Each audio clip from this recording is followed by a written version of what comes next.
Hey everyone, welcome to another episode of the QubicaAMF Tech Tip Podcast. This is a weekly podcast where we take you on a journey through the fascinating world of bowling technology and beyond. As always, I'm your host, Orly, and we have a special guest on today. We have Drew Walls. Drew, welcome to the show. Thank you, Orly.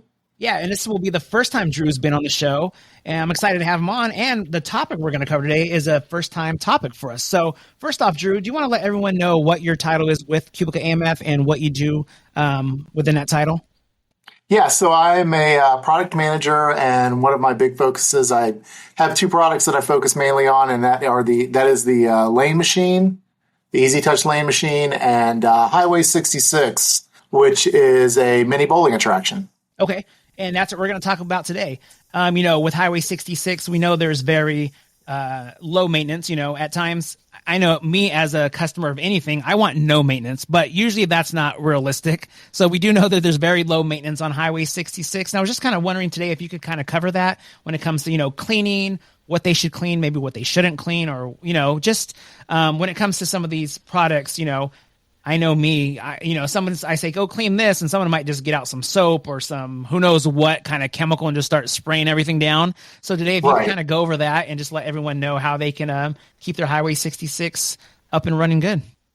Sure. So some of the big things that you want to do, like you mentioned, Highway 66 is meant to be low maintenance, but there is some maintenance that you want to do to especially the pin spotters. So we suggest checking things on a service task checklist. Okay. So you kind of want to do things in intervals of about 100,000 frames or every year. So the big thing you want to do with your pin spotter is you want to give it some time for those strings initially to kind of adjust a little bit.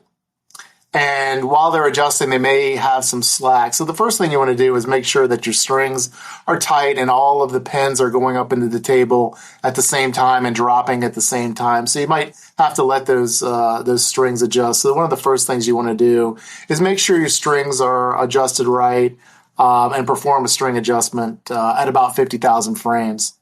The other thing you want to do is check your drawbar chain tension. You should probably only have to do that probably like once a year.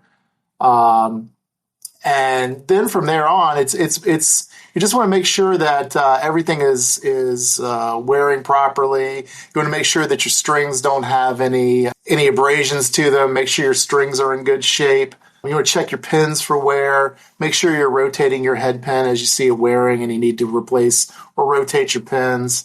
One of the big things that you want to look out for are your pin sleeves. These are the plastic pieces that go down into the bin and attach around the string. This is what's going to really help you to keep from getting pin tangles. So you want to make sure that those things are not worn, they're not damaged. Because if you do, you're going to start to see more and more instances of pin tangles. But basically, you're just looking for wear and making sure you're following the maintenance checklist because it will really pay dividends in the future and keep your machine functioning properly. And like I said, you want to do that about every 100,000 frames and follow the maintenance schedule that's in the manual. And as far as general cleaning, is there anything they should, just from like any kind of sprays they should avoid using when it comes to wiping things down, or you want to avoid using any kind of harsh chemicals. You don't want to use any chlorine based cleaners. You definitely don't want to do anything with ammonia or peroxides, paint thinners, anything like that. You want to really steer away from any harsh chemicals. If you've got scuffs on your lane, just a little bit of alcohol on a rag will get those scuffs up. You want to make sure you periodically dust your lanes and dust your gutters as well. But yeah, like I said, you really want to steer away from anything that's a harsh, abrasive chemical cleaner. Really, honestly, for most things in bowling, all you need is a little bit of water and maybe a cap full of some really mild soap, like a Dawn soap. And that should take care of, most things that you'll encounter. Well, yeah, I appreciate that. And as far as like the bowling balls, are those regular size balls? Like if somebody's asking, or is it something smaller? No, they are smaller balls. Okay. So Highway 66 is a mini bowling attraction. So you're going to use balls that are about the same size as a duck pin ball.